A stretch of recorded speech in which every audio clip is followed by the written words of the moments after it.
Now let's look at Buddhism. This is Shakyamuni Buddhism, Tibetan Buddhism. Look at, here's the Buddha. Look at the top. This is called the peacock demon. And I actually asked a Buddhist what this deity was, and they named it the peacock demon. They know that it's a demon. Look, next is the Naga, or the snake beings. Look at the characteristics of this peacock demon.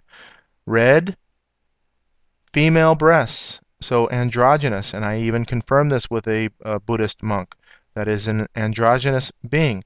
Bird's head, bird's feet. Look at the similarities between the characteristics of the Baphomet. Instead, here we have goat's head, angelic being with wings, and we have female breasts and male phallus. We don't have the male part here, though, but legs of a goat. So same characteristics, both east and west. Here's a depiction of Michael the archangel slaying Satan, and then you have now a bird characteristics again. So looks like bird characteristics, but in this case looks like bat wings, but could be bird wings. But same characteristics. Look at even the breast as well. So strange things going on east and west. They are interrelated. So this particular being here, this is called the Garuda.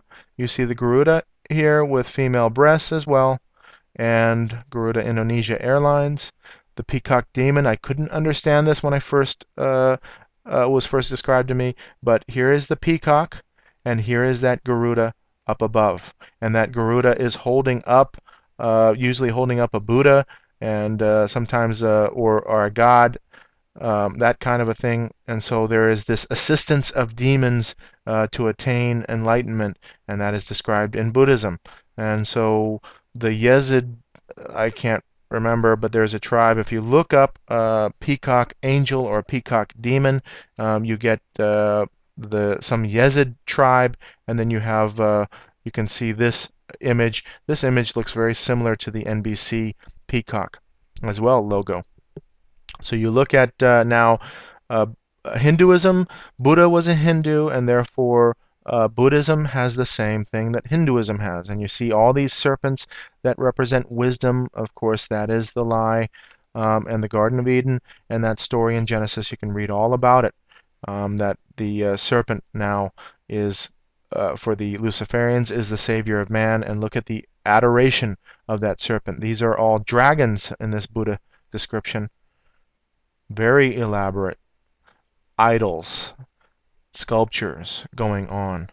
Here's the Naga themselves, and you can see now the snakes behind. This is very reminiscent of perhaps Medusa as well. Look at the fiery serpents, brazen serpents, and the description of these. Interesting. There are biblical descriptions of these as well. Look at that god, this one we saw in the first plate, in the whole part 1, and riding the dragon. And who is the dragon? The Satan and the devil. So Buddha hanging out with the dragon, and the reverence of this, and the idolization of this. Dragons. Now here we have the phoenix and the dragon paired. And this is a pretty key image. The phoenix representing the female aspect, and earth. The dragon representing the heavenly aspect, or male. And so we have this pearl. There is a description of a pearl in the Bible likened to heaven, the kingdom of heaven. So we have an occult description of this with the phoenix and the dragon, and you're going to see some strange things with regard to the pairing of these.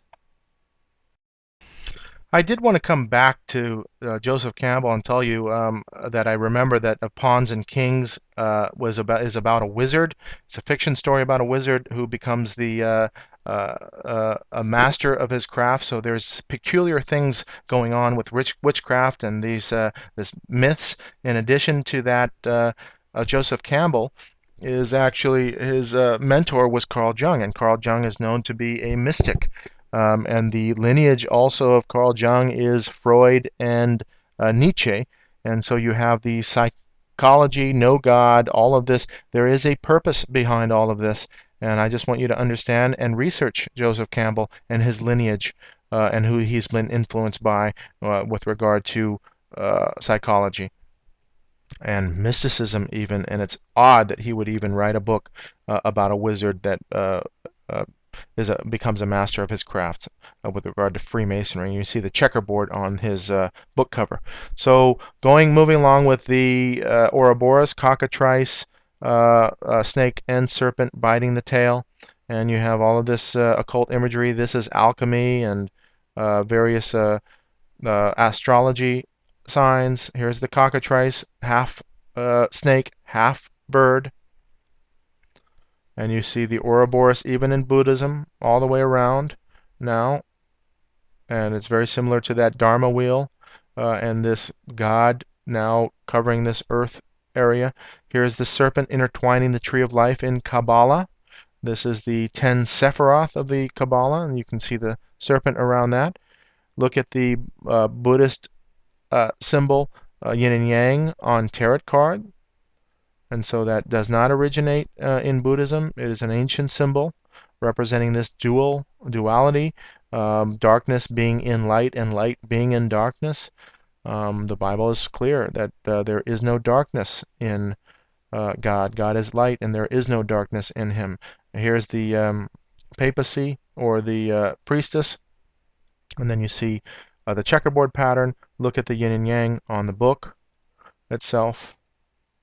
Even the crescent moon up there. This is the Prairie de Sion family crest. Moving on to Buddhism as well. Look at the repetitious prayer. This is in Hinduism, chanting. Chanting is invoking. And so here's Angelina Jolie with an invoking chanting prayer. And this is, or meditation. And these invoke demons. So look at now the Dalai Lama here. This is just a painting of him. He's got the eye up above. And so, yeah, they can depict him and show him either way, but he is a friend of Rome, and therefore look at the Roman hand of power, sign of the benediction. He says he's not a bad demon, and he puts um, horns up above. Again, in another section, putting horns up above. Check it out. Some Chinese officials have described me as a demon. I could be a demon with the horns, but I'm not a bad demon. So they do have descriptions of white witches, dark witches, good demons, bad demons, said the Dalai Lama while addressing a program on Mother Teresa in Kolkata. So look, he's describing it. In Buddhism, they have deities and they even have demons and describe them as demons. So we are oblivious to religion as a whole, and I want you to understand Buddha was a Hindu. Hinduism is many gods. Buddha simply cut out a lot of gods. Zen Buddhism is really the culmination into really atheism and the worship of nature, and what the characteristics of nature are, peace and balance and all of these things that are Zen Buddhism.